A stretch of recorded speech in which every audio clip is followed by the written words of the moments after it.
Tertiary treatment કૌભાંડની Gandhinagar સુધી પહોંચતા Surat municipal commissioner Shalini અગ્રવાલે ઉદ્યોગકારોને ફાયદો કરાવનાર કાર્યપાલક ઇજનેર કેતન દેસાઈને સસ્પેન્ડ કર્યા છે.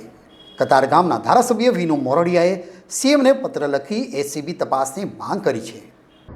હજીરાના ઔદ્યોગિક એકમોને ટ્રીટ કરેલું પાણી સપ્લાય કરવા માટે હાથ ધરવામાં આવેલી વહીવટી પ્રક્રિયામાં મનપાને આર્થિક નુકસાન પહોંચાડી ઔદ્યોગિક એકમોને કરોડો રૂપિયાનો લાભ કરાવવાનો પ્રયાસ કાર્યપાલક ઇજનેર કેતન દેસાઈ દ્વારા કરવામાં આવ્યો હતો.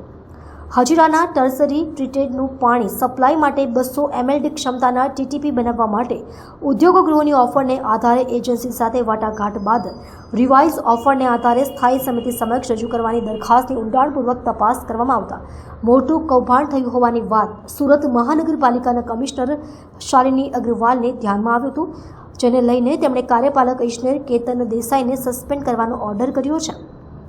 સુરતના કતારગામના ધારાસભ્ય મંત્રી વિનુ મોરડિયાએ ફરી એકવાર મ્યુનિસિપલ કમિશનરને કેતન દેસાઈ સામે જે પગલાં લીધા છે તેવી જ રીતે મુખ્ય સિટી ઇજનેર અક્ષય પંડ્યા સામે પણ પગલાં લેવા જરૂરી બન્યા છે.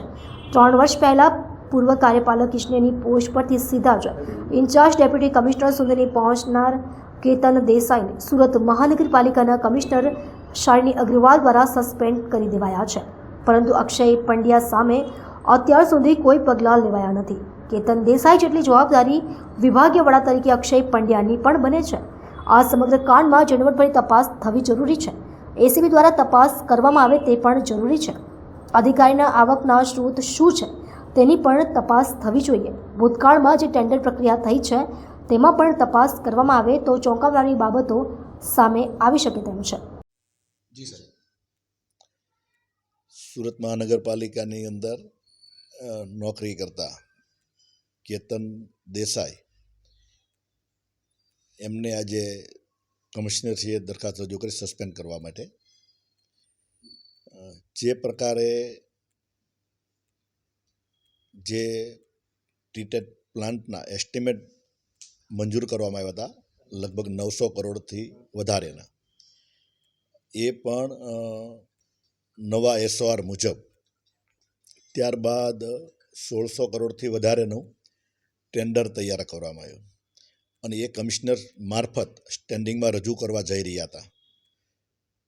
સારું થયું, કમિશનરશ્રીની એકદમ જાગૃતિના કારણે એના ધ્યાન પર આવ્યું અને એ ટેન્ડરને દરખાસ્તને મુલતવી રાખી અને એમને બ્રેક મારી દીધી, જેનાથી કરોડો રૂપિયા સુરત મહાનગરપાલિકાના બચાવવામાં આવ્યા.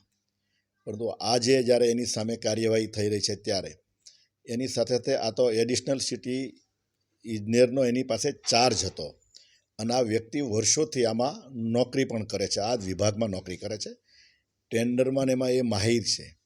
એટલે આમાં એણે આગળ પણ શું કાર્યવાહી કરી છે, કઈ પ્રકારની કાર્યવાહી છે એની પણ એસીબી દ્વારા તપાસ થવી પડે. એના આવકના સ્ત્રોત છે એની તપાસ થવી જોઈએ. સાથે સાથે સિટી ઇજનેર, કારણ કે એની સાઇન વગર કમિશનરશ્રીમાં દરખાસ્ત જાય નહીં, તો એમણે પણ આ દરખાસ્ત મૂકી છે, એની સામે પણ તપાસ અને કાર્યવાહી થવી જોઈએ.